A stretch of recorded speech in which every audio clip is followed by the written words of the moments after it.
প্রিয়তমার চোখ, কবি হারুন আল রাশিদ।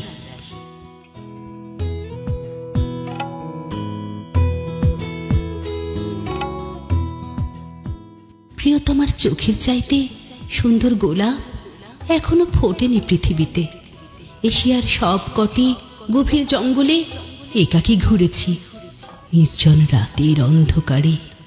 আফ্রিকার বৃহদাকার অধিকাংশ বাগানে বেহিসেবি খোঁজ লাগিয়েছি। হাজারো চেষ্টা ব্যর্থতার অনলে পুড়ে গেছে। মেলেনি অনুসন্ধান, বিফলে তলিয়েছে অনুমান।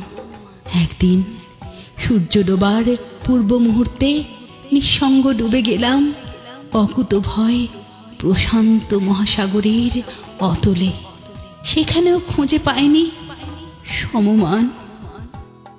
তারপর আটলান্টিক মহাসাগরের তলদেশে অদ্ভুত রহস্য তন্ন তন্ন করেছি।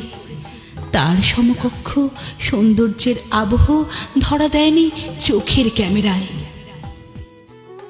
প্রিয়তমার চোখের উপমা এখনো প্রয়োগ করতে পারিনি কোনো কবিতায়।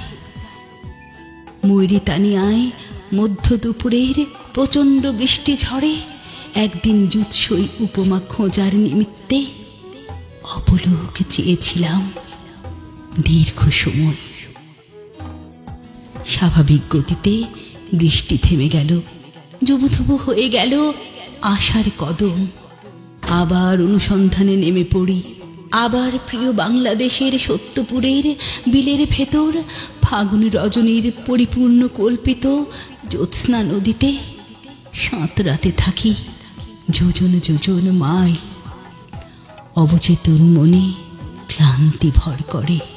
প্রিয়তমার চোখের চাইতে মনোরম দৃশ্য চেতনে অবচেতনে ঘুরে ঘুরে স্থলভাগে জলের অতলে পেলাম না পৃথিবীর কোথাও।